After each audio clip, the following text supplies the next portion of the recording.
Hi, I'm David Hirsch, and when I'm not hosting the Dad to Dad podcast for the Special Fathers Network, which is a dad-to-dad mentoring program for fathers raising kids with special needs, I'm stacking Benjamins.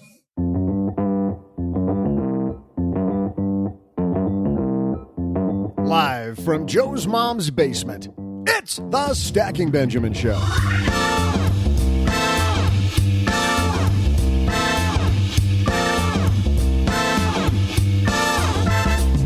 I'm Joe's mom's neighbor, Doug, and man, oh man, do we have an impossible burger of a podcast for you today.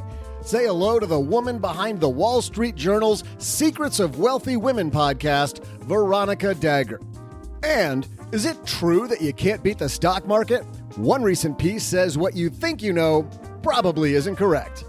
Plus, we'll throw out the Haven Lifeline to a lucky listener and wash this podcast down with my incredible trivia. And now, two guys who spend their spring days grilling very much possible burgers for Joe's mom. It's Joe and O-G.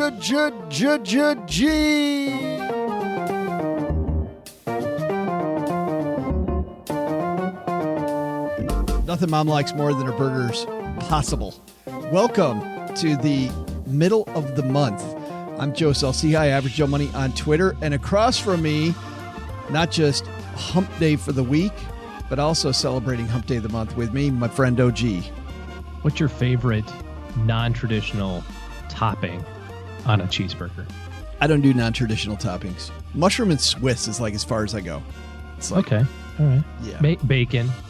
You know, bacon doesn't, it's okay. Not my favorite, but it's okay.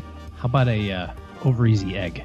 Pass. Hard pass. Oh, dude, it's so good. Oh, it's so good. Yuck.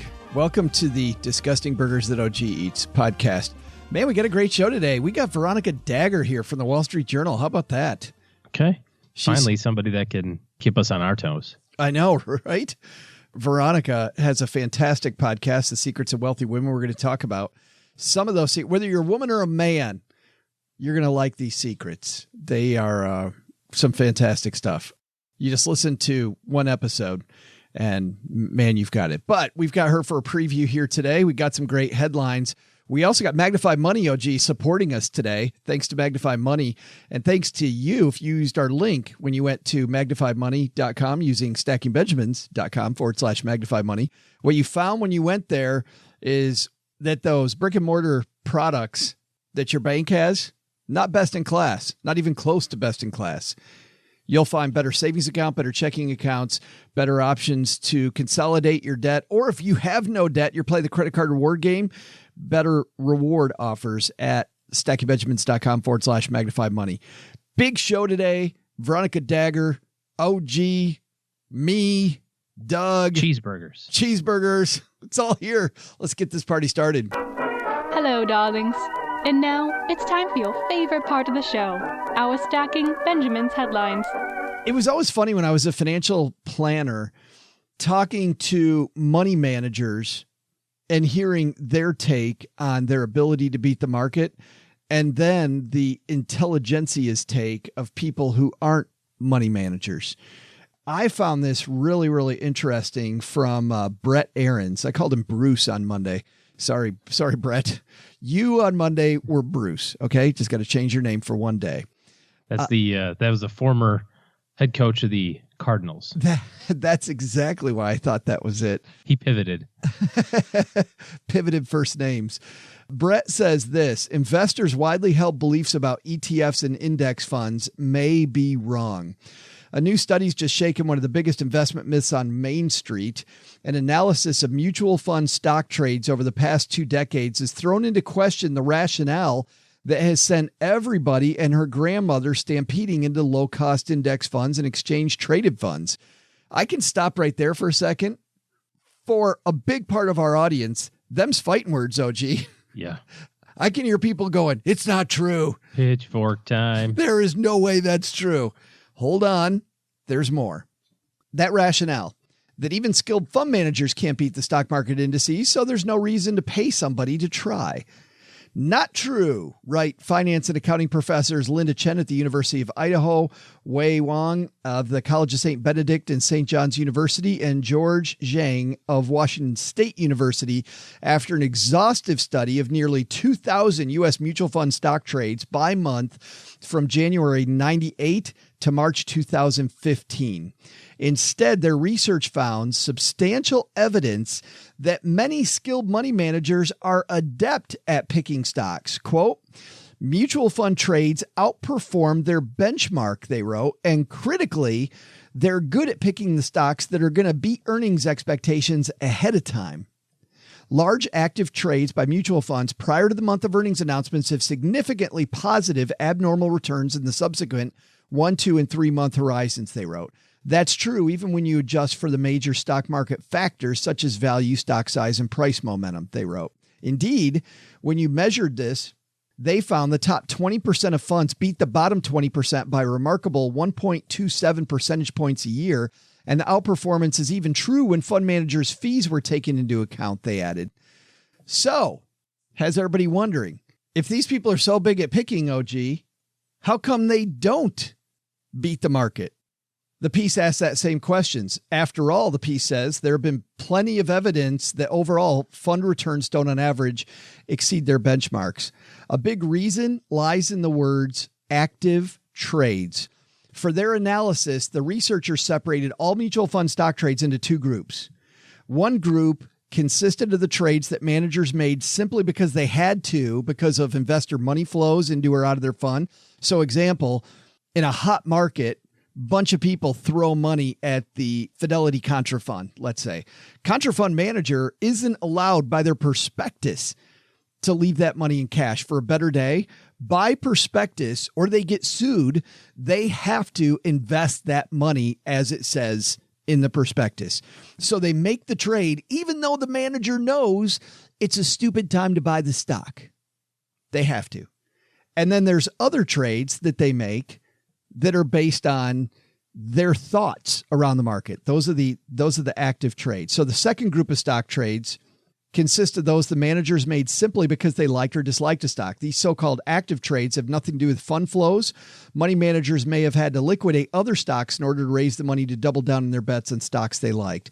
It was these active trades, found the researchers, that drove the fund managers' outperformance. In other words, mutual fund managers would do a better job, and this, OG, is the big hurrah. I was eating my Cheerios while I was reading this the first time. And when people say LOL, I laughed out loud. In other words, mutual fund managers would do a better job if investors would just leave them alone. Isn't that glorious? That's exactly right.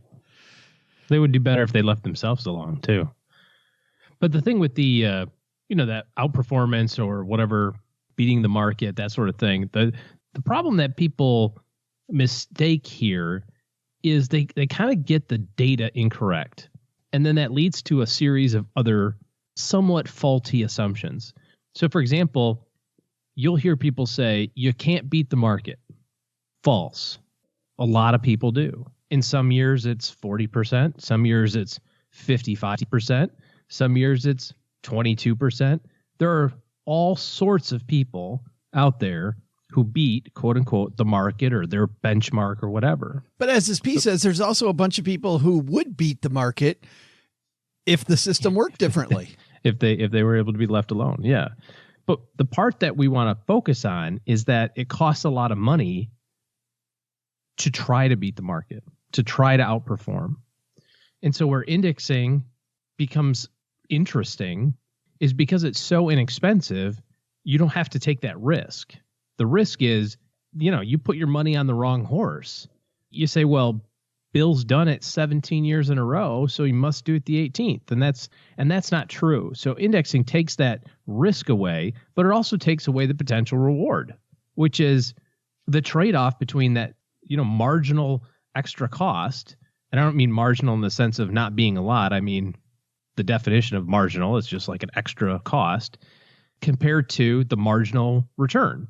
And some years you're correct. Some years you're incorrect. Some years you're correct 10 times in a row. And then everybody goes, this guy's awesome. And then he's wrong 10 times in a row.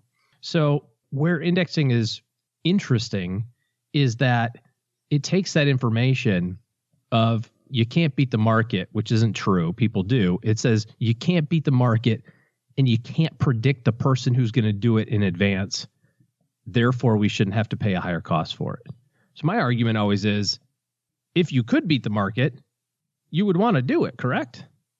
Given the opportunity, and given the opportunity to do so at a low cost, why wouldn't you try? Well, that's kind of been taken out of the equation because of the hammering of the phrase, you can't do it. Not true. My favorite thing about this article is this whole idea that's been propagated on Main Street of the financial managers are idiots and you shouldn't hand them your money because they're idiots is not true. What really is, and don't get me wrong, there's as many, there's many idiots bad as doctors, there's bad accountants, plumbers, yes, you've got idiots in every field, but podcasters. The problem isn't those people. The problem is the dude sitting next to you in the fund is screwing it up if you have an active fund. Active funds, we're still saying, guys, please don't write us, because what we're saying is not that active funds are great. Active funds do stink, but they don't stink because of the manager. This piece says the fund stinks because dude sitting next to you is doing the wrong thing, and the fund manager's got his or her feet to the fire, having to do things they don't want to do. The fund manager, it was funny because I used to have these talks with fund managers. Fund managers would tell me that, hey, I have to stay close to the S&P 500 because in our prospectus, it says that's what we do. So guess what? It's the end of the quarter. I don't have enough Apple. I better have Apple because everybody's going to look at the prospectus at the end of the quarter or look at the top holdings, and my top holdings better look a lot like everybody else's top holdings or else. I can't buy what I want to buy. I got to buy what this thing says. I got to dress it up. I got to have these positions that are supposedly popular. Lipstick on the pig. 15,000 reasons why active funds stink. But the one that I always get tired of hearing is, well, people on Wall Street don't know what they're doing. Some don't. Smart guys over there. Yeah. Some don't. I thought that was so cool. Great piece. Thanks for that, Bruce, a.k.a. Brett. For our second headline, let's skip over from money managers to financial advisors. This is something we haven't talked about in quite a while, and the statistics not looking good, OG. This comes to us from financialplanning.com, is written by Jessica Matthews. Why so many advisors are switching firms. The piece reads, as the shortage of advisors worsens due to retirement, firms are recruiting new and younger talent, but they may first want to evaluate whether they're keeping their existing advisors satisfied. You joke about money, but it looks like that's not everything. Listen to this. Less than half the advisors we surveyed are happy with their current firm, says Charlie Fallon, Vice President of Practice Management and Consulting for Fidelity Clearing and Custody Solutions. Unhappy advisors have proven a willingness to leave. Since the beginning of this year alone, at least 222 advisors managing nearly $47 billion in assets have switched firms, according to recruiting data collected by Financial Planning. Not keeping newer existing planners happy could be costing firms millions of dollars in assets. Keeping the advisors that you have is less expensive than recruiting new ones, says Fallon. So what keeps an advisor content? The piece says it starts with providing the basics, competitive salary. So you're right, money. Number 2, though, technology. Number 3, management support. Where you get the higher level of engagement is with teamwork, says Fallon, citing Fidelity's recent study on retaining client, which surveyed nearly 500 advisors and employees. Firms that had employees with high engagement experienced 24 to 59% better turnover. Employees want to get to know their peers and be recognized for their work, the study says. They also want to hear how they're doing and what progress they're making. I think a lot of the time people wonder why advisors switch firms, OG. Do you agree with that? Or is this kind of groupthink? Well, I think it also depends on what you mean by the phraseology advisor. Do you mean an advisor at an independent firm goes from, independent firm to another independent firm, or do they mean the guy from Merrill goes to Morgan Stanley? If it's the quote unquote advisor moving firms in terms of like, I was at Edward Jones and now I'm at Ameriprise, I think a lot of it is opportunity and opportunity disguised in a couple of different ways. Opportunity for clients. Maybe there's better products or better software, better experience for clients, but then better opportunity for advisors too. I mean, could be just as simple as signing bonus or better payout rate or nicer office space or, better platform, an easier way to do business. And sometimes it is in that case, though, also the better management team. Yeah, the people around you. Yeah, it could be all those things. Many of the times that you see, these headlines of, this advisor moving from one firm to another, it's usually them moving from a captive arrangement, something like a wirehouse, we would call it Merrill or Morgan or something like that, and moving more to a more independent perspective. Sometimes even out on their own completely, where they're going, hey, I was an employee at Merrill Lynch. Now I'm going to go start my own firm and bring some clients with me. That counts as an exit also. And that brings up a question I want to get to here in a second. But before we do that, this piece continues for younger advisors. It helps a company if they lay out a career plan and mentorship opportunities, according to Patrick Doherty, president of a 5-person RIA in Texas. So one of these small independent firms you're talking about, and a college professor for next generation planners. Patrick says, we need to come up with a serious and legitimate career path. When they join, we need to keep them interested, train them, offer a decent benefit package.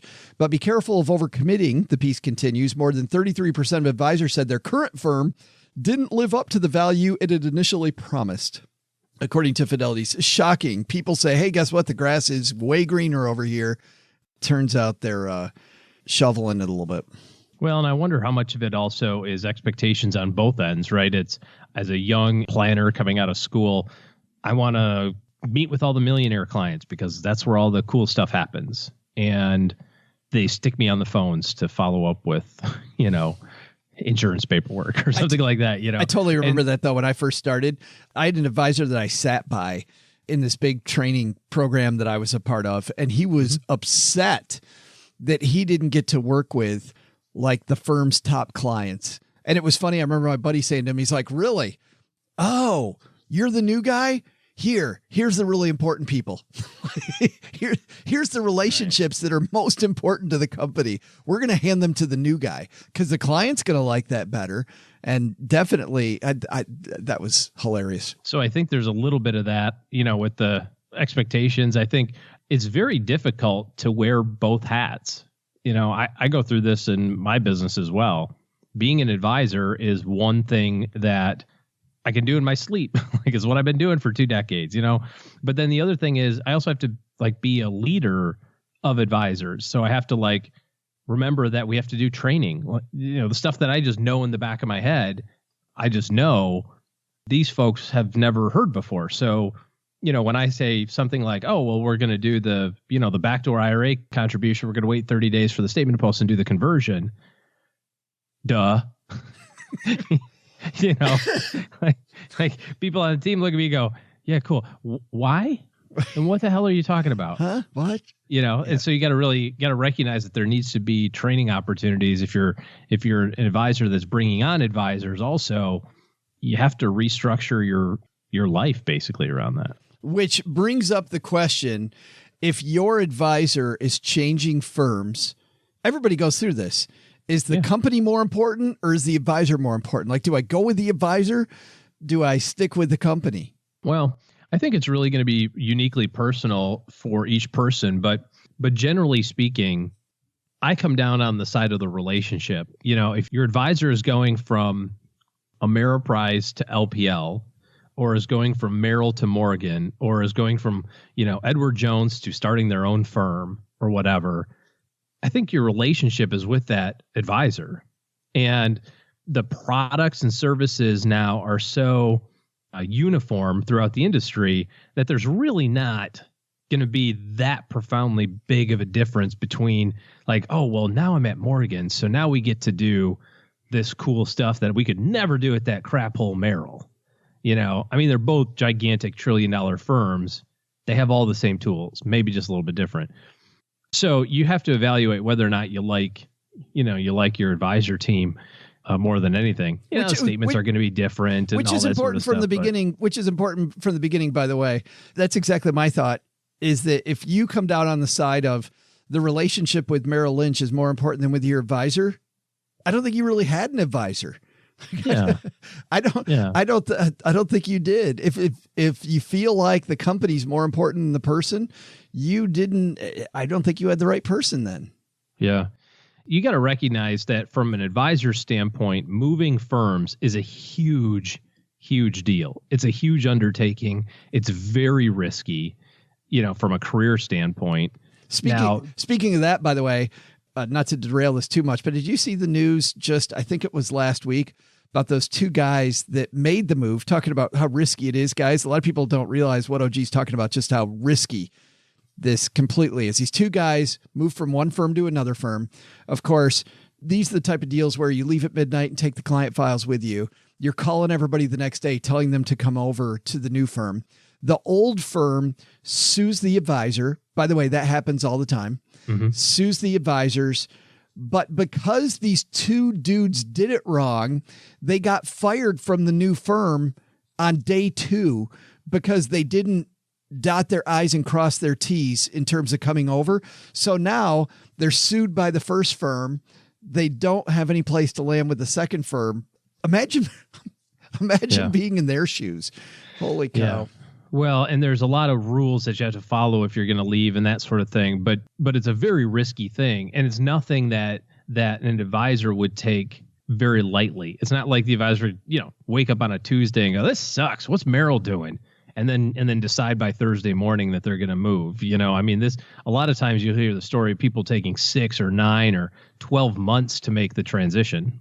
So it's with a lot of forethought and a lot of consternation and a lot of sleepless nights that advisors go, yeah, I think I'm going to do this. And I'm pretty sure that I've got a good enough relationship with the vast majority of my clients that when I say I went independent from, this brokerage firm because A, B, and C, that a lot of them are going to come with me. Yeah, I think it definitely is about a conversation. Yeah, I think that's the big takeaway. You have to have a conversation with your advisor about what do I get with this move? Yeah, and you have to recognize too, I've been through 2 of these, and one of the comments that I always heard was, well, how come you couldn't tell me? Why didn't you tell me this was coming? Why this is a big surprise? That's one of the rules. That is one of the rules. You can't tell anybody. You just have to do it. And then you can tell people, because the government has a rule called selling away. And so if you go, hey, 6 months from now, we're going to move to a different firm. And then as a result of that, you don't do business with your advisor, or your advisor goes, well, let's just wait on that until I get to the new place. That's 15 to life. No, I'm just kidding. It's not that bad. But that's how you get fired and all that sort of stuff. So yeah, hear them out when your advisor moves. There's probably a good reason for it. That's takeaway number 1. Takeaway number 2, I think, going back to the first piece, active investments still bad, but I think now, as Paul Harvey used to say, you've heard the rest of the story.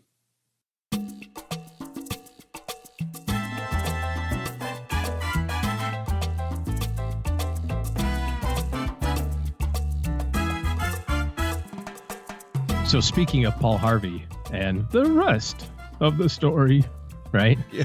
I said something like that to Miles, who I work with, and he's like, yeah, I don't know what you're talking about. Oh, like, come on, dude. So we pulled up some clips and we listened to this one. I'm like, here, listen to this one. It was a YouTube video or whatever, just the audio, and I don't remember what it was, but it was like this whole story. And it's like all about Amelia Earhart or something, and it's like, he's like, oh, wow, I didn't know that's where they were going. And they're like, because how the stories always started out like, born on a farm and used to milking cows, this dairy heiress was, it's like this big long story. And then we lost her to the sea on today's date in 1847 or whatever. You're like Amelia Earhart. Oh, wow. Okay, cool. Yeah, he always hides it behind his back until the very last minute. Very, very, very cool. Surprise. Great storyteller. We're not going to hide this behind our back. Veronica Dagher is upstairs talking to Mom. She is the author of the Wall Street Journal's Resilience, how 20 ambitious women used obstacles to fuel their success. And if anybody knows how anybody uses obstacles to fuel their success, it's Veronica. She is, of course, the host of Secrets of the Wealthy Women, Wall Street Journal personal finance independence reporter, We're so happy she's finally made it down to the basement. Let's say hello to Veronica Dagher.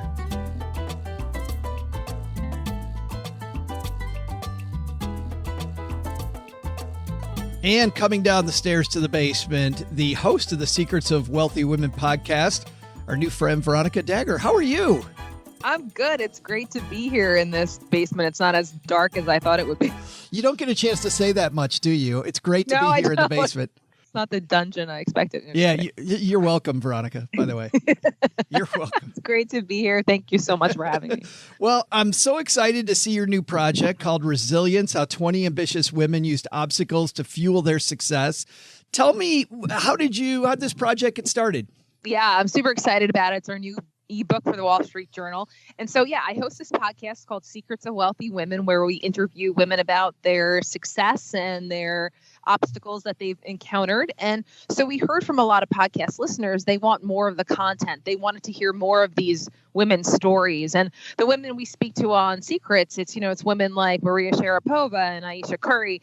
So women wanted to know, okay, we've heard some of the podcasts. We want to hear more in detail about how these women overcome obstacles, because the fact is a lot of the listeners wrote to me and they said, hey, we're kind of surprised some of the most successful and famous women in the world have actually faced obstacles. You just see sometimes the social media feeds and you're like, oh, their life is great. It's always been great. And in reality, a lot of these women have had significant challenges. And so the point of the book was to show, hey, you can achieve significant success even after significant challenges in your life. And sometimes you achieve that great success because you face some of these big challenges. I was surprised, and we're going to highlight some of the changes in just a few minutes, and we're going to play some clips from the podcast as well, where some of these, you've interviewed all these people, but I want to talk about the sections of the book because I get all the sections but the first one. The second section of the book is called Managing the Juggle. I get people and women juggling motherhood, a career, a family, but juggling lots of different things in their lives, maybe even taking care of older parents, things like that. Next, surviving despite personal trauma. You've got some fantastic stories there. Overcoming doubt and embracing risk. But the first section is called The Hardest Step. And that's the only one, Veronica, that to me is kind of opaque. What does the hardest step mean? Right. So sometimes the hardest thing to do is just to start, just to take that first action, make that first move, take that first step to move towards your goal. I think sometimes, I'm going to generalize here, but I think sometimes women may be more likely to hesitate because they want all the stars to align. They want everything to be perfect. They want to get 100 on the test and make sure they check off all 10 points of the job description before they say, oh, yes, I'm ready to do something or I'm qualified.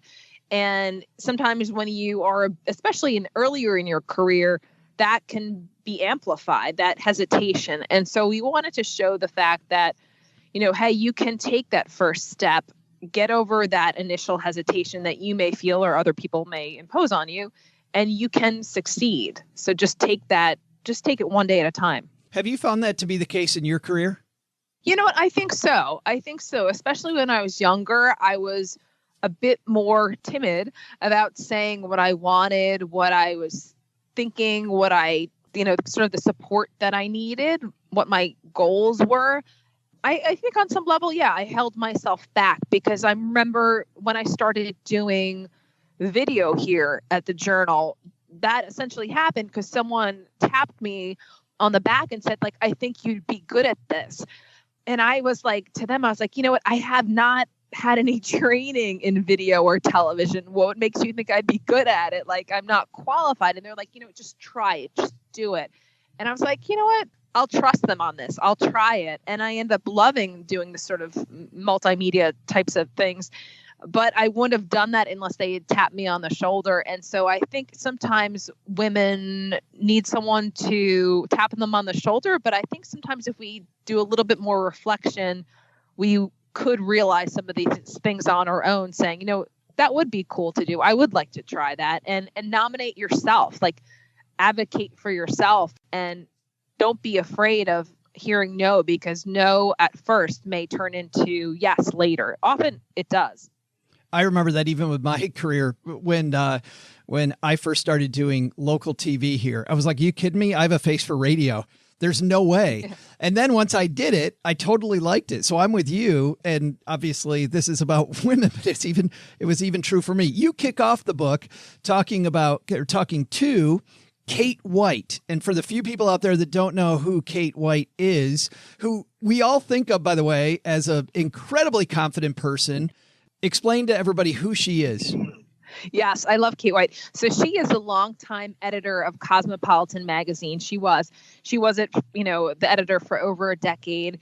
I'm sure you recognize her. She was often pictured in leopard outfits or, sort of animal striped themed outfits like the leopard prints and the such, and very confident, not afraid to talk about things like sex and money and just all about empowering young women. Yet it turns out when she was a young woman, she wasn't always so empowered. Yeah, and it's amazing. Let's listen to, this is from Secrets of Wealthy Women, you talking with Kate White. Have led countless women to keep striving for success.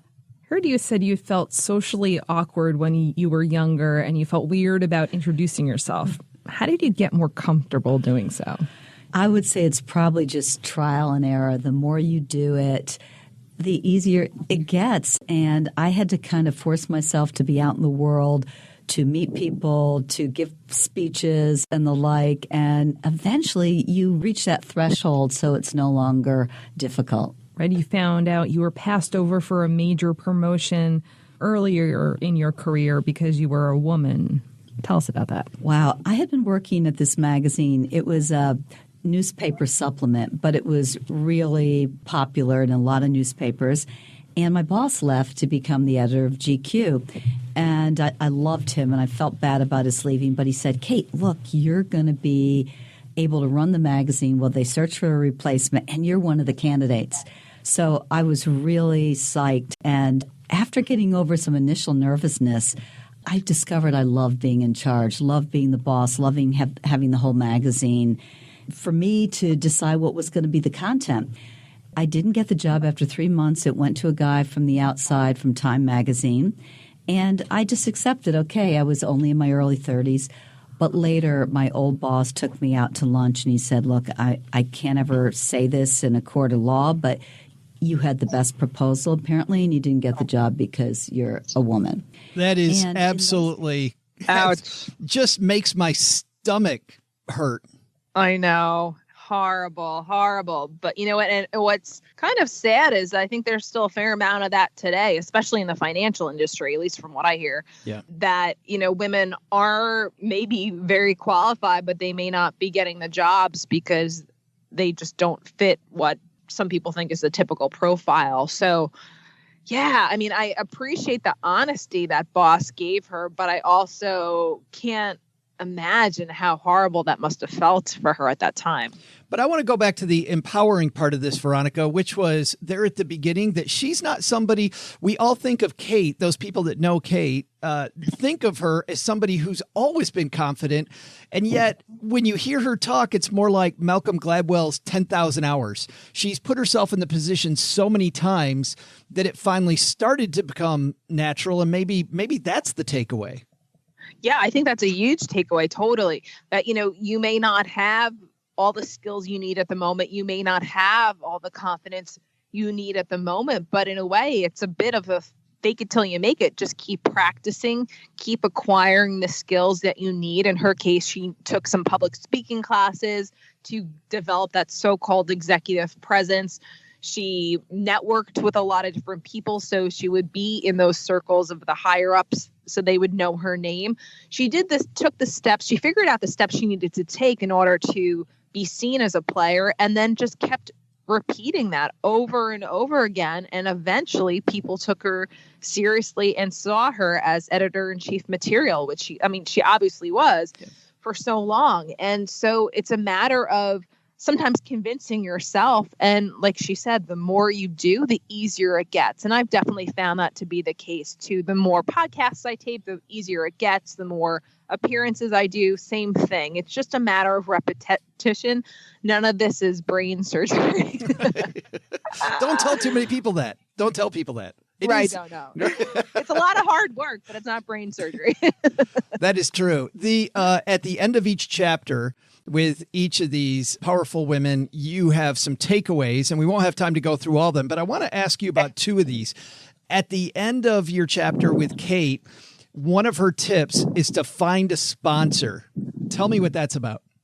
Yes. And so a lot of us have mentors in the workplace, but a sponsor is an executive type person who can take your papers into the room. So basically, we hear about these meetings where people, the management decides who gets promoted or who gets the biggest raise, and having someone who believes in you, who is a higher up, who's willing to basically make your case for you when you're not in the room and say, hey, Kate should be the editor in chief. Like, let's promote her, or she should get that next title, or she deserves the raise.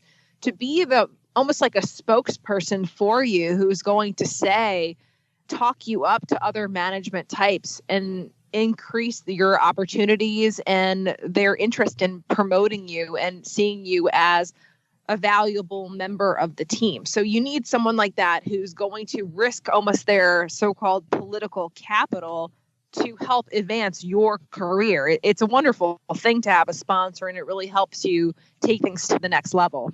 It's funny because I think that a lot of us think we have to be the Lone Ranger, right? We got to do it all by ourselves. And I can't count a time when, like, the inflection points of my career that didn't involve a sponsor, somebody who had the lever that I didn't have to help me move forward. Exactly. Right. And they, chances are they're much higher up than you. And so they see the whole chessboard. They see the big picture. So they know where the opportunities are. They've been around the system longer than you, most likely. And so they know how to position things to get the buy-in from other people. And so having that extra voice and that advocate just makes you seem more serious about your career, and also makes other people take you more seriously. And so I think that sponsor can really help push you over the finish line. And I think especially in a field like the financial services industry, having someone in that room to advocate for you is super helpful. Absolutely. Let's move up through the book to managing the juggle, and somebody who's juggled a lot in her life. I mean, she was an actress. She's known for food, is Aisha Curry. How did you meet Aisha? She's great. So she came to us because she was launching a new website called Homemade, but essentially she was rebranding some of her different products lines under one cohesive website, and she had heard about our show and she really wanted to be a part of it. And we said, absolutely, I'm a huge fan of hers. I thought she would be great. And so she came in and spoke to us about her she's got so many business ventures, everything from restaurants to cookware to the blog to giving advice to consumers, has her web show. She's done so many things, and I think she's just turned 30. She's incredible in terms of what she's accomplished in such a short time. And so she was all about talking to us about what she's accomplished in a very humble way, of course, and how she's been able to differentiate herself from her husband. Yeah, she seems so humble with all the stuff she's done. Let's listen to a little piece of you speaking with Aisha Curry. You're a self-taught chef. Yeah. What's your advice for other women who want to try something new, but they're afraid to because they don't have a formal degree in it? Yeah, that was huge for me, being okay with the fact that I wasn't a classically trained chef, didn't go to culinary school. But I had people backing me in my corner who told me, that's fine. We move on from that. And we use, the things that we didn't learn as growth. And you just work extra hard and you learn what you need to learn and you'll be fine. And so I say to, all of the women out there who have a passion and want to do something, that's where, the success will stem from, is the passion. That gives you drive, and don't let anybody tell you no. So just press forward and work really, really hard. Work when everyone else is sleeping, and things will start to look up. How can women... It's amazing to me, Veronica, that this woman who I know, most of the reason I know her is because of her cooking initiatives, and yet she doesn't have any degree in that area. Like, she just pressed forward.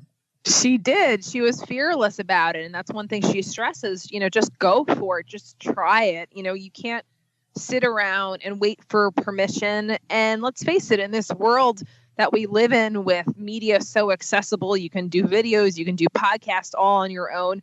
You don't need to wait and to sit around and have someone tell you, yes, you have permission. It's okay for you to start pursuing your dream. Like, her whole point is, why not me? Why not just start right now where I am, take it day by day? And, it's worked for her. She's become enormously successful. So much of that is hard work, her own perseverance, her own creativity.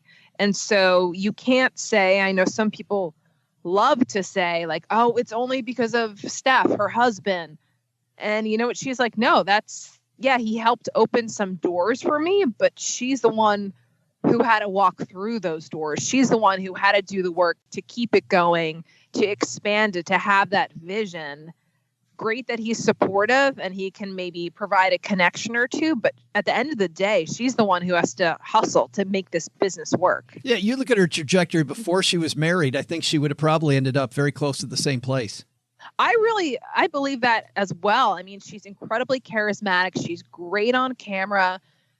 That work ethic is something that is obvious from the moment you meet her. And she's very committed to empowering and helping other people and using her platform for good. She's a very down-to-earth person who just wants the best for other people, for her family, and also for herself. Like, her mom was an entrepreneur, still is an entrepreneur for many, many years. And so this is just something that's in Aisha's DNA. I think she would have been a successful, Martha Stewart type regardless, like you said. But a part of this interview, I think that people would sometimes gloss over or maybe miss is that because of the fact that, she pointed out to you that she doesn't have a formal degree in cooking. You kind of got to know your Achilles heel so you know where your blind sides are. That's right. You have to know what your weakness is potentially and try to turn them into strengths. And if that's the case, you need to seek out advisors or, a group of people who can help you understand what your blind spots might be, maybe fill in for you if you have your own business, fill in for you and find out, take responsibility for those areas of the business that maybe you're not so strong in. Maybe you're a really great marketer, but you're not so great at the financial side of your business. Well, then you hire someone out to do that, or you try to learn as much as you can until you can hire someone out to do that. And so understanding what your weaknesses are, how do you leverage those? And I think some of the smartest people I talk to really focus on their strengths. They focus on what they're good at. They spend their time at what they're good at. And then they farm out the tasks that they don't enjoy or they're not so good at to other people. I love that. You just focus on your unique talent. It's exactly so important. One of your takeaways from Aisha's chapter is embrace the difference between wants and needs. And she goes into this in a really nice way. Tell me about that. Yeah, so she's great. Obviously, she can afford probably pretty much anything else she wants. You think maybe? She's doing pretty good on her own, multimillionaire on her own. Her husband's obviously multimillionaire. They are set for their life, presumably speaking. And so she could conceivably buy anything she wanted online. She could go shopping on Amazon every day and put things in her cart and hit buy and go ahead. But one of the things she does is that she realizes just because she has the money to buy things doesn't mean she should use it to buy a bunch of stuff that she doesn't need. There's no point in spending your money just to say you can spend it. Like, what's the point of that? She doesn't see that as creating a meaningful life. And so instead, although she still says she likes to shop, but she doesn't want to always indulge that impulse. And she also doesn't want to teach her kids that you can always just have everything instantaneously. And so she'll go online on Amazon or wherever, and she'll put things in her shopping cart, but she won't hit buy. She will wait to the next day or the day after, and then she'll see if she still really wants whatever that thing is. And if she doesn't still want it, she won't buy it. So I just think that discipline and that idea of waiting and thinking about the future and not necessarily spending money just because you have it is so smart. And as you know, so often we don't hear that from pro athletes or the families of pro athletes. You know, you hear these stories, especially in places like the NFL, that the guys end up bankrupt, you know, several years after leaving the league. And so just to have the wisdom coming from the sports culture at first to know that you can't just spend everything you make and expect to have a solid financial future. It's so exciting that she does that. I thought that was a great story. Yes. This is called Resilience, How 20 Ambitious Women Used Obstacles to Fuel Their Success, from the Wall Street Journal. And of course, Veronica Dagher, who we're talking to now. Where do we get it, Veronica? How do we get our hands on it? Yeah, so you can get the book if you're a WSJ subscriber. If you go to WSJ.com, and you can download it for free. If you're not a subscriber, hopefully one day it will be available someplace else. But for now, it's just for the subscribers. But a great way to take advantage of similar content is if you go to the Secrets of Wealthy Women podcast. You can download the Secrets of Wealthy Women podcast for free. You can go to Stitcher, Spotify, Apple Podcast, Google Play, WSJ.com, and subscribe and review us there and access that content. We download a new podcast every Tuesday. I know it's generally a secret who's coming up on the show, but you know, Veronica, you know for a fact nobody listens to this show. So stop. I listen. Your secret's safe with me. Who do you got coming up? So we have coming up next week Soledad O'Brien. Oh, awesome. The broadcaster. Yeah, we're super excited. She was lovely. She's really smart, super driven. She's got her own production company. And what's exciting about her, not only did we do a podcast with her, we are just starting also a Snapchat and Instagram series based on the podcast. And so she will, in the coming weeks, be appearing on our series there as well. So if you're an Instagram or a Snapchat person, keep an eye on WSJ.com's account. You'll be seeing some of her content on there as well. Snapchat, Instagram, podcast, writing. I wish you had something to do. Yeah, me too. How do you stay busy? Oh gosh. I know, right? Between that and family stuff. Yeah. It's, you know how it is. We're all super busy. Veronica Dagher, thanks for hanging out with us for a few minutes. Thanks for having me, Joe. I appreciate it. Hey there, trivia fans. I'm Joe's mom's neighbor, Doug. And what is all the hype about an Impossible Burger? I mean, this is America, isn't it? If my campaign for president is going to be the huge success we all know it's going to be, we can't just focus on great-looking T-shirts and super hilarious joke podcasts. Seriously, listen to it. We must focus on making the impossible possible. Let's be honest, haven't they really already made this burger? I think that alone makes this Impossible Burger possible, doesn't it? I mean, we can do anything, people, and I say we can also supersize it. I'd like to see a possible burger in every lunchbox. Throw in some of those apple slices with caramel, too, so we can save the youth. Hey, what if we made the Impossible Burger, but instead of their main ingredient, we used meat? Would that then be called a possible burger? Hey, well, speaking of that, here's your trivia question. In place of beef, what is the basic component of an Impossible Burger? I'll have your answer right after this.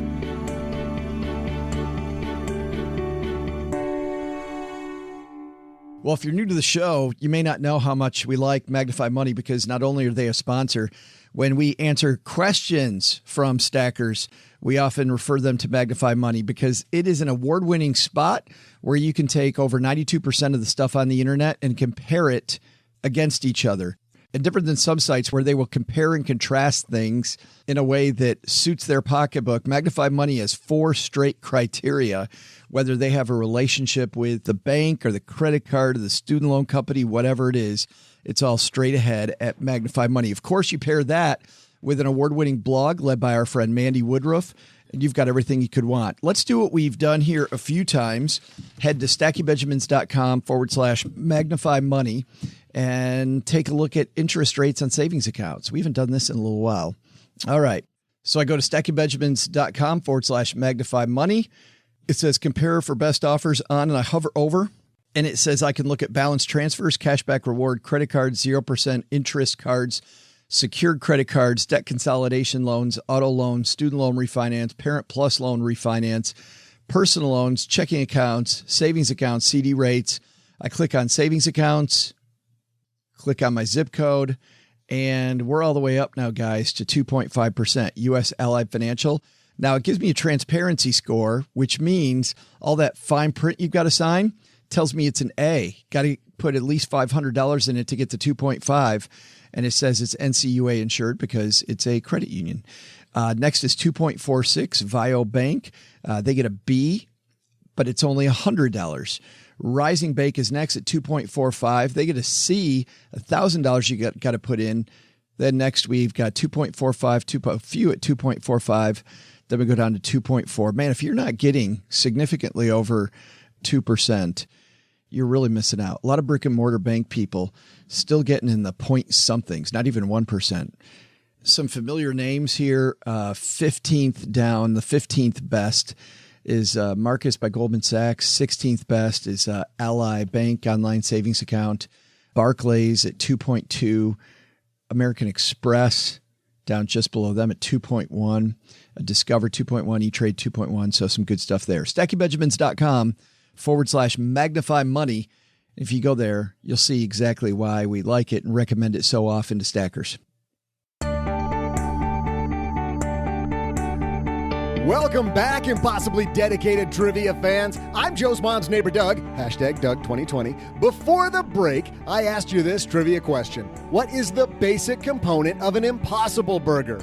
The answer? Well, if you said the seat covers off a 96 Chevy Malibu, you'd be wrong. But if you said soy protein, you'd be right. And if you think it sounds impossible to get soy to taste like a burger, join the crowd. It's about the same size of people who don't believe in my future presidency, but just like the Impossible Burger, I will prove you wrong there too. Doug for president. Finally, some presidential rhetoric I can get behind. It's about time. It's about cheeseburgers. So refreshing. Have you tried one of these Impossible Burgers yet? No, I'm American. I think you mistook me for somebody who wasn't American. I like my meat. I didn't even know what it was until we were talking about it in the pre-production meeting a couple of weeks ago. Because I had heard the phrase and I'm like, I don't know, maybe it's just a loaded up cheeseburger with a whole bunch of chili fries on it or something. I don't know. Like, what makes it impossible? Is it 8 pounds? Extra like mayo? It's a big, like the big steak at Big Tex, you know? Like, right, where you get like a bunch of money if you eat the whole thing in the time limit. Like, I'm game. Is that Burger King? I mean, how many? That's of these impossible. Yeah, right. Yeah. Hey, let's throw out Dave. I would never in a million years try that. By the way, I wouldn't. Let's throw out the Haven Lifeline, OG, and we're going to tackle some of life's most important questions. Our friends at Haven Life Insurance Agency, they put what you value first on your cheeseburgers, which is definitely a fried egg. Oh, not. So you got to try it, man. Just do me a solid. Try the Hangover Burger next time. Like, oh boy. Order 2. Order your mushroom and Swiss.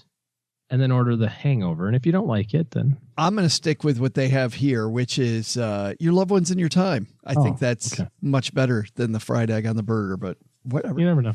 It's why they've made buying quality term life insurance actually simple. Head to stackingbenjamins.com/Haven Life now for a free quote. By the way, something we're working with Haven Life on our Facebook page. We're going to have one of their actuaries come on and ahead of time ask our friends for celebrities. And you know how you're never sure, or most people I think are never sure exactly how these actuaries price the policy, determine if you're healthy enough. I had always wondered before I was in the industry how these life insurance companies would decide if you were healthy or not, like what they really looked at. Mm-hmm. We thought it'd be fun to ask people in our Facebook group for some different celebrities and who are some people that you would want to maybe throw out there and see how actuaries look at them. Right. So we're going to be firing that game up here in the next week. That should be pretty fun. And then we're going to have an actuary from Haven Life come on and walk us through old Thor versus new Thor. What does that do to your life insurance cost? Make sure you have like 3 eggs and a cheeseburger for breakfast before your blood draw. Right. Yeah. Yeah. What happens if you throw that fried egg on that Impossible Burger? I don't know, but we're going to have some fun with that. So stay tuned for more there. But for now, go to Haven Life for your free quote. StackingBenjamins.com/Haven Life gets you there. Let's say hi to our new friend, Matt. Going to throw out the lifeline to him. Say hi, Matt. Hey, Joe and OG, it's Matt from St. Louis. Hope you guys are doing well today. I recently started investing in the equities market about 4 to 5 months ago, and am looking to continue to diversify my portfolio, as OG has alluded to several times. And one of the sectors that I don't have any skin in is actually the pot stocks. I was really interested in seeing what your guys' take is on this industry. Obviously, it's growing at an incredible rate, and weed's getting legalized in more and more states each year. So there's definitely some potential for this growth to continue. And if you guys are interested in any of this, are there any particular stocks that you've noticed recently? I know a lot of people are talking about Canopy Growth being a good one. So yeah, I just kind of wanted to see what your guys' take was on this whole industry, and maybe I'll learn something. I don't know. The jury's still out on that. Thanks for the question, Matt. Let's talk about the cannabis industry, OG. What do you think about that as an investment opportunity? Well, I've got a ticker symbol. It's HELL_NO. That's not my take at all. So that's funny. Well, I don't think that marijuana stocks are a sector of a portfolio. And I think that, like we talked about earlier, there's so many more smarter people than me or you, Joe, that buying individual stocks is such a sucker's game for most people that I just can never get behind it. And every time I try, personally, it blows up in my face ugly. It's like a Hamilton ticket. It just sounds like a really good idea, and then you never go to the show. No, I'm just kidding. But yeah, I'm not hot on them. I don't know what else to say about that. I'm going to go the other direction. I do like them, and I think as more and more states open up that business, you're going to see big companies even more entrenched in that space. I mean, it's going to become a lot more competitive on one end, which means that's going to drive down some of the ridiculous margins that you see, right? As these businesses come up to scale. In other words, instead of just a place on the corner in Portland, Oregon, you're going to have a 50, 100 outlet firm or whatever on the retail side. But then when it comes to the production side, those facilities get bigger and bigger and bigger and compete against each other more. So that'll do two things. I think it'll legitimize the industry more, but I think on the other side, as I mentioned, it'll also drive down margin some. So is there opportunity? Yes. Do we know where it is exactly? No. Because even if you just do a quick search online, the very top thing I did when I just did a search just now said, watch out for these penny stocks, because they're masquerading as marijuana stocks and they're not. They're still get rich quick schemes. There's so many of them out there. So would I do this? Would I do this with the hull of your investing ship? No, but I've got a sandbox portfolio where I like to invest money in areas I'm interested in. Do I own some marijuana companies? Absolutely. I'm not going to go into those because of the fact that I don't think this is a good place for us to share individual stock recommendations. So I'm going to stay away from the whole individual position thing. But as where the market's headed, I'll tell you what, if you put my feet to the fire, OG, and you said you have to invest in either cannabis stocks or cryptos, which one would you do? I would say cannabis stocks, and not because of between those two. Yeah, I would too. Yeah. And not because of the fact, by the way, that I think it's better. I think it's just a little more mature. I mean, there's some data. Some companies are emerging as possible winners. When it comes to crypto, I don't know who the winner is going to be. Well, the other thing that concerns me about this is just kind of the nature of the question. You're talking about sandbox money, which makes me assume that a lot of your, if not all of your financial goals you're on track for outside of that. And what I heard him say earlier was, hey, I just started investing 4 months ago. What else should I do? We talk about this from time to time that it's really, really, really exciting to do steps 9, 10, and 11, in the pyramid, because those are the cool things. Like, where's my sandbox go? Yeah, this is clearly, dude, you're still on right. Get to retirement. This is not a place to begin your portfolio. Yeah. And so maybe I started investing 4 months ago and I'm saving 40% of my income, and, I've got a huge cash reserve already and I have no debt and all that sort of stuff. Okay, fine. You want to throw a few bucks, hit something off the wall, have fun doing it. The idea that you might be just getting started and you're like, yeah, cool, I got that lick. Now what else is there? That makes me a little concerned, because my guess is that if you just started, you're probably not checking all the boxes already. So just be careful with that. I totally agree. And I guess I'll just add this one thing. If you are going to do it, there's some ETFs which cover that industry, and maybe that's where to go. I don't know. Yeah, instead of picking a winner, probably wouldn't start there. Mm-hmm. Would not start there. Thanks for the question, Matt. We're also finishing off the letters bag here, and Craig has a question. Says, I pulled the trigger, now completely debt free, paid for home. I know this isn't the Dave in Tennessee show, but we should have like a cowbell thing or something when people do that. I don't know. It's or maybe every time somebody invests in a cannabis stock, we ring a bell. You puff the magic dragon. You just play the song like in Meet the Fockers. Congratulations, Craig. Paid off home, completely debt-free. That's awesome. That's fantastic. Craig says, it's allowed me to start investing pretty aggressively, but I'm getting really divergent advice and perspectives depending on which podcast I listen to and which finance expert I talk to. So thought it might be relevant for your listeners. Question 1, any reason not to max all I can in Roth investments if I can afford the taxes? I guess what he means by taxes is the fact that by not putting it in pre-tax, he's not getting a tax deduction. So the default plan is to continue to pay taxes as you normally would. Yeah, sure. Roth. Okay. And he also might mean a Roth 401k. Maybe. Yeah, maybe, possibly. By the way, one thing that you want to remember, Craig, also is that to take money out of your Roth, the money that you put in the Roth's got to be open 5 years. So watch out for your 5-year rule. So I would just put this out there. If the goal's for less than 5 years, yes, there's a reason. Mm-hmm. Don't put it in a Roth. Could be. Yeah. Number 2, do you recommend ESPP, which is employee stock purchase plans, at a discount as being viable in an investment portfolio? He says he plans to do both as ESPP and non-retirement investments, but opinions seem to vary greatly around ESPP at all due to single stock volatility, diversification, and risk. Well, all of that's true, but you're also getting probably a 15 or plus % discount and a little bit of a tax benefit too if you hold the shares long enough, 2 years, by the way.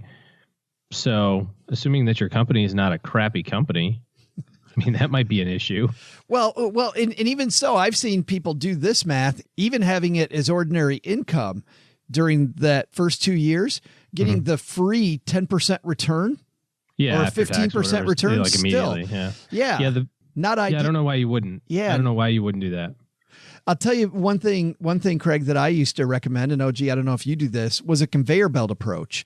We would continue to buy the ESPP on one end, and we're selling like number of shares on the other end, making sure that we get away from that single stock risk by keeping the percentage of the portfolio in a tightly controlled number. Yeah, I mean, if you're starting out and you have $0 invested, and the max you can put in your ESPP is usually $25,000 a year, and at the end of the year you've done $25,000, yes, you have a ton of diversification issues.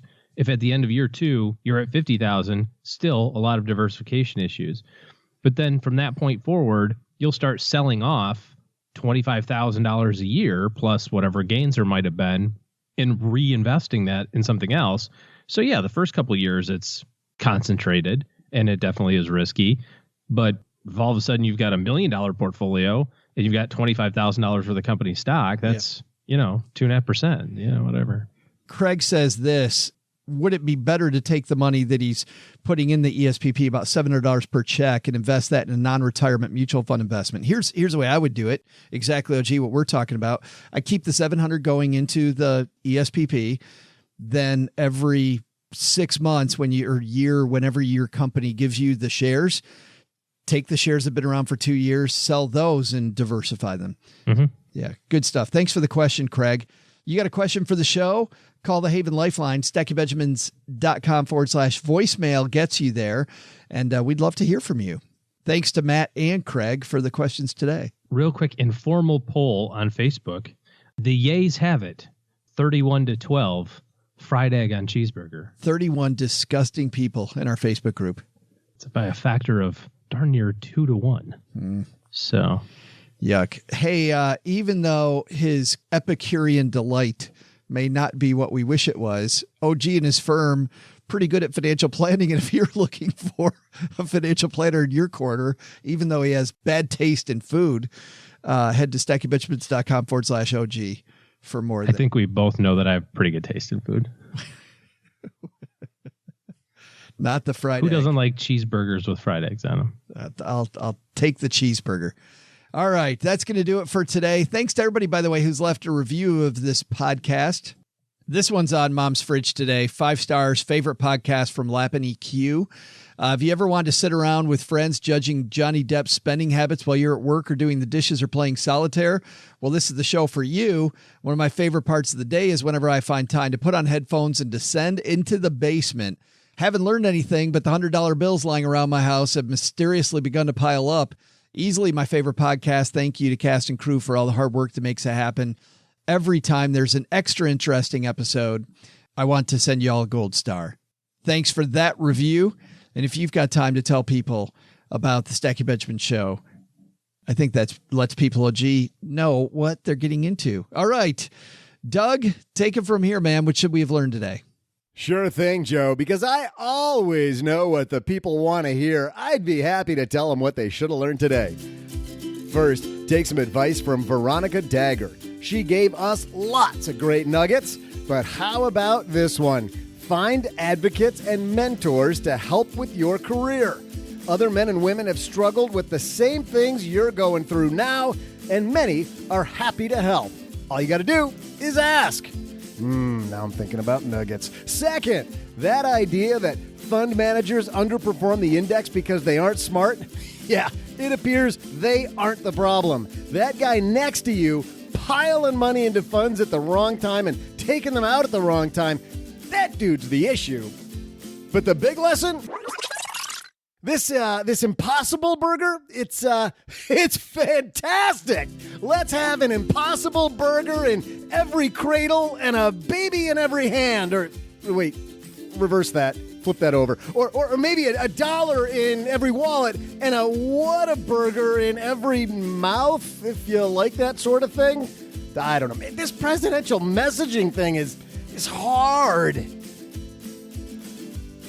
Special thanks to Veronica Dagher. You'll find the link to her podcast, Secrets of Wealthy Women, wherever you're listening to this show. This show was created by Joe Saul-Sehy, produced by Richie Rutter-Reese, and engineered by the amazing Steve Stewart. Online, visit us on Twitter at @SBenjaminsCast or on our Facebook page. I'm Joe's mom's neighbor, Doug, and if you could only know what it really smells like down here. SB Podcasts may receive payment on the show from sponsors and guests in the form of books, giveaway items, discounts, or other remuneration.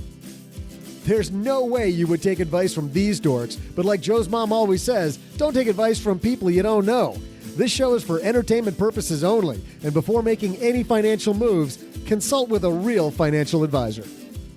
Thanks also to everyone who's gotten behind my campaign by downloading my podcast, Doug's Super Hilarious Joke of the Week. Check out the show. No, yeah, it's a real show. Joe, you helped produce it. Jeez, some people.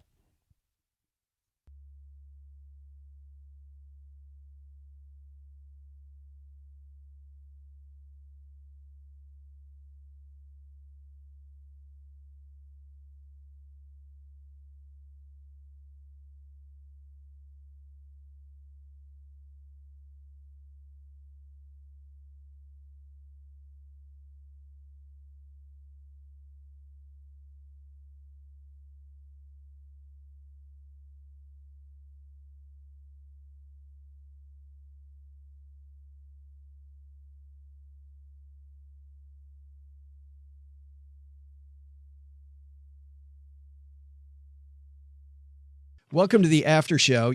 We wanted to catch you up on a guy that we've been following. Of course, he is walking America from the south end to the north end.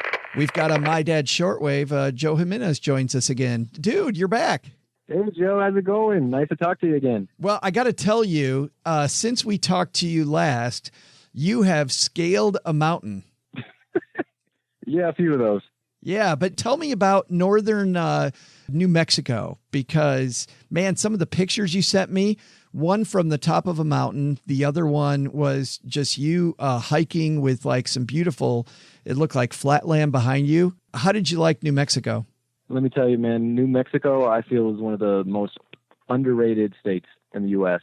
One day, between 24 hours, we were in from the desert to 4 foot of snow on top of, I mean, I can't even explain. As a Florida boy, I'm not used to this snow, but New Mexico has been amazing. I'm about 800 miles in, and I'm about to hit the Colorado border, so I can't speak highly enough about New Mexico. It's been awesome. What was the mountain that I saw you on Facebook scaling, and then you did some video from the top? Oh, that's right. You're probably talking about Mount Taylor. And that's on the Continental Divide Trail in New Mexico. That's the highest point in New Mexico. So it was over 11,000 feet, which there are higher mountains, but I had a little bit of bad weather at the top, so the visibility was very low. I couldn't even see the trail after I got to the summit. So it was a little squirrely, but it's good Colorado training because we're about to hit the San Juans, and I think I got to start preparing myself for this mountaineering stuff. How often do you lose the trail? The better question is, how often am I actually on the trail? The thing about the CDT, it's different from the last time we talked about the others briefly, the Appalachian Trail and the Pacific Crest Trail.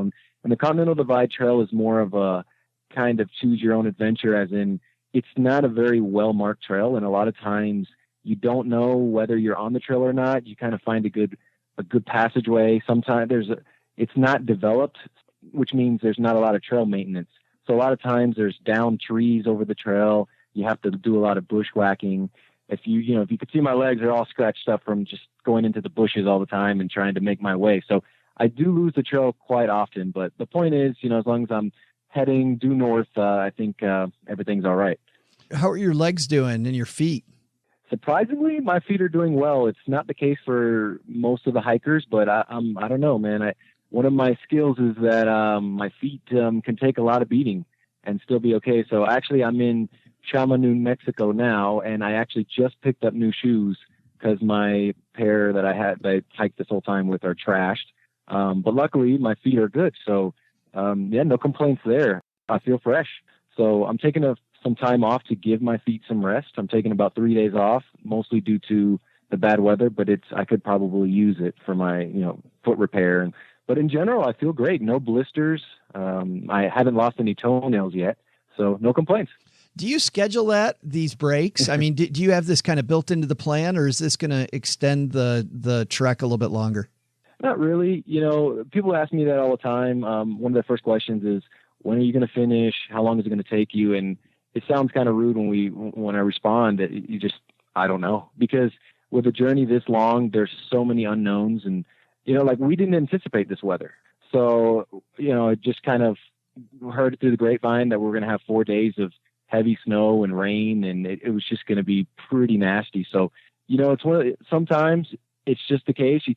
I have the tendency to be a little hard-headed and say, no, I don't want to waste any time. I got to stay out there on the trail and keep going. But a lot of times, you just got to be smart, because you're out there in the wilderness. And if you get into a squirrely situation and, you're out there and pretty far from a road and you can't really get help, so that's why, it doesn't really back myself up that much. And when you're talking, we're doing roughly 25 to 30 miles a day.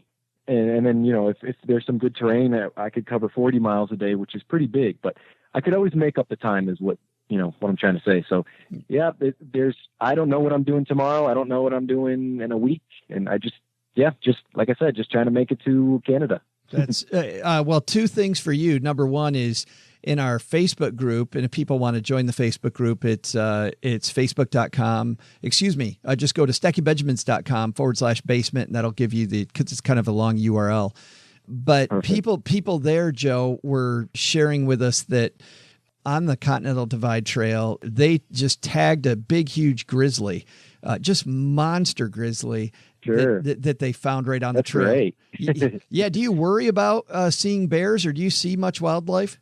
Well, in the South, bears are not much of an issue. The largest wildlife we're seeing is elk, and we are seeing a ton of them. Grizzlies are going to be a concern further north when we get into Wyoming and Montana, that area. It's going to be prime grizzly bear season. So, yes, we'll be walking right through there at exactly the time if you want to spot a lot of grizzlies. But like I said, at this point, it's not so much a concern. I do have bear hang kit. I don't eat where I camp. And the thing about that is, since I'm not camping in established campgrounds or heavy human trafficked areas, the bears are not accustomed to, looking for food or looking for, they're not used to that. So I usually eat about 5 miles before camp, and then I walk, a couple more hours, and then I set up camp, store my food far from my tent site. That way there's no major smells. But in the South, I've been using my food bag as a pillow. So, it's just, there's different concerns with different areas. Now my biggest concern, to be honest, is going to be the snow. It's not so much the wildlife and maybe some avalanche risks when I get into the high mountains of Colorado. But the risks just change as we go north.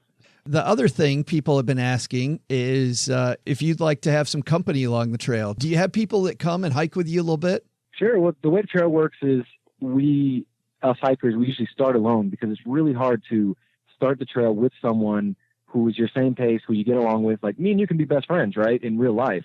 But on the trail, you might just be a slow drag in the mornings and I can't take it, or, we might annoy each other. So usually the way it works is we'll start alone, us hikers, and then we meet somebody who's kind of compatible. And I've been very fortunate to meet a great guy who is very experienced, and he's hiked the Appalachian Trail and the Pacific Crest Trail. And I met him after 2 weeks, and we've been together ever since. So we've been hiking for roughly almost a month together. And we kind of work as a team. My skills offset his skills and vice versa. So during the day, we usually hike alone, and then we'll camp together, because to be honest, it's really hard to find somebody who's your same pace and that you can hike together with. It's actually not that easy. So I'm the slower one, admittedly. And he's quite a fast hiker. So I'll just be lagging behind, but I know he's just ahead, and it's good to have that support system just in case, One day I was moving really slow in the snow, and I didn't get till camp till about 8 p.m. and he had already been there for several hours, and he was a bit worried about me. So, it's a cool thing to have that support. So yes, to answer your question, it gets a little lonely, but when you decide to hike the Continental Divide, that going in that you're going to be spending a lot of time alone. Sure. You want more of a social trail. The Appalachian Trail is the place to be. Yeah, that's so funny you say that. A more social trail, which it seems like when you did the Appalachian Trail, did you see people all the time? Sure. Yeah. When I did it back in 2012, there was approximately 2,000 people hiking it around there.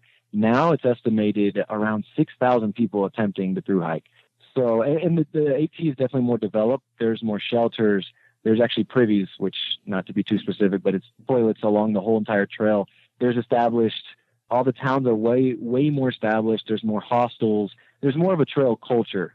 On the CDT, going northbound, there's estimated less than 400 people attempting, and that's spread out. So I've probably only, hiking-wise, I've probably only seen maybe 10 other hikers this whole trip since April 3rd. Holy cow. Yeah, so it's just been me and another guy. I call him Mary Poppins because he carries an umbrella and he's always chatting, and he hiked the Pacific Crest Trail in a skirt because he had chafing issues. So so I'm sure you get trail names, and I call him Mary Poppins, but it's just been me and Mary Poppins ever since. So yeah, if you know, that's the thing, is if you find someone you don't like, man, you either got to be a very fast hiker or you hope that they're very fast so you don't see them again. But luckily we get along quite well. But yeah, man, it's there's not that many people out here.